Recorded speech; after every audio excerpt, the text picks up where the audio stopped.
जय हिंद। आप सबको ना कहीं मैसेज आया हुआ फैमिली आईडी के ऊपर कि 20 तारीख के अंदर अंदर इसको सुधारें। उसमें इशू क्या है, जैसे कईयों की फैमिली आईडी कईयों ने अलग अलग करवाई होगी, तो उसमें जब इनकम कैटेगरी थी ना, वो इनकम कैटेगरी 00 थी, तो कंप्यूटर ने कईयों की इनकम 25 उठा ली, कईयों की 60 उठा ली, तो उन्होंने उसको वेरीफाई ही नहीं करवाया। सिर्फ इसलिए क्योंकि किसी की 75 आखी, तो वो उनको ये लगा कि चलो मेरा हैप्पी यात्रा कार्ड बन जाएगा, हमने क्या करवानी। तो अपने इनकम की कैटेगरी को चेक करें, उसमें आपकी जो कैटेगरी आ रही है वहाँ 0000 जो आ रही है, उसकी वजह से ज़्यादा मैसेज आया। दूसरा क्या है, जो आपकी प्रॉपरली इनकम है उस पर मेंशन करवाएं। और कई लोगों ने सरसों के तेल के चक्कर में इनकम कम करवाई थी, और कई लोगों ने हैप्पी यात्रा कार्ड के लिए इनकम कम करवाई है, क्योंकि सरकार ने जो इनकम के कैटेगरी के हिसाब से हैप्पी यात्रा कार्ड या सरसों के तेल उनको दिए थे जिनकी इनकम 1 लाख थी। फिर बाद में सरकार ने सबको इशू कर दिया था कि 1,80,000 वालों को भी तेल मिलेगा। तो कृपया करके इसका ध्यान रखें, जो भी आपका डाटा बनता है उस डेटे को सही इंफॉर्मेशन के हिसाब से अपने परिवार पहचान पत्र डाटा में करें। और ये आप खुद भी कर सकते हो, नहीं तो CSC में जाके चेक करवा सकते, चेक करने का कोई पैसा नहीं है इसका।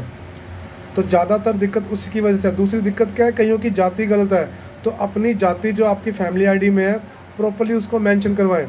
आपका जाति बिरादरी का कोई भाई होगा तो उससे इंफॉर्मेशन, उससे वो जाति का ले सकते हो, अपने भाई से ले सकते हो, तो ये सारी इन्फॉर्मेशन उसमें लगेगी। अगर सही इन्फॉर्मेशन आपके परिवार पहचान पत्र में होगी तो आपको दिक्कत नहीं होगी। तीसरा, कईयों ने जैसे शादी कर ली थी तो अपना वो स्टेटस चेंज नहीं करा मैरिड का, तो वहाँ आ रहा अनमैरिड, तो कृपया करके उसको मैरिड करवाएं।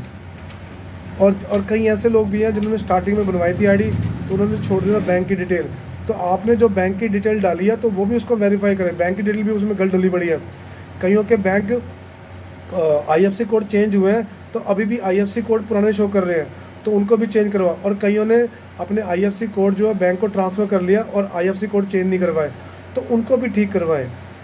और इसमें एक और चीज़ मेरे को दिखी है, डेट ऑफ बर्थ कईयों की गलत है।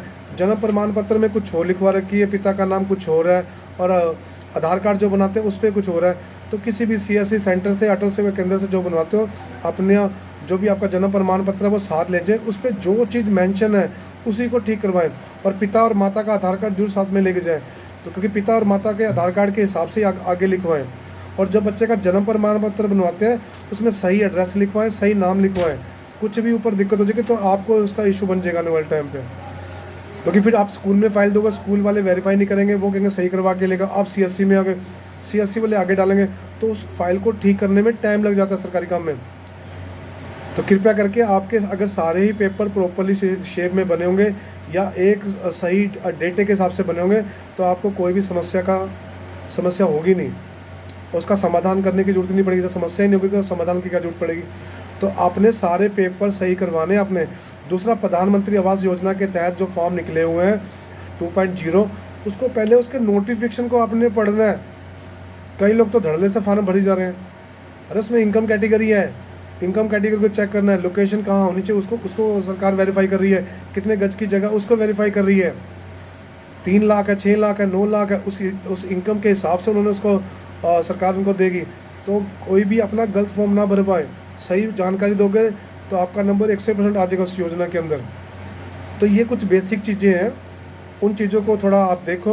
और अपनी फैमिली आईडी के अंदर जो आप डेटा दे रहे हो उनको जरूर वेरीफाई करो। सबसे पहले डेट ऑफ बर्थ हो गया, आपका नाम हो गया, पिता का नाम हो गया, और जिनकी शादी होगी उनके पति का नाम हो गया, और डेट ऑफ बर्थ अनमैरिड हो गया, नहीं मैरिड है, ये देखो, विडो है कि नहीं है, विधुर है कि नहीं है।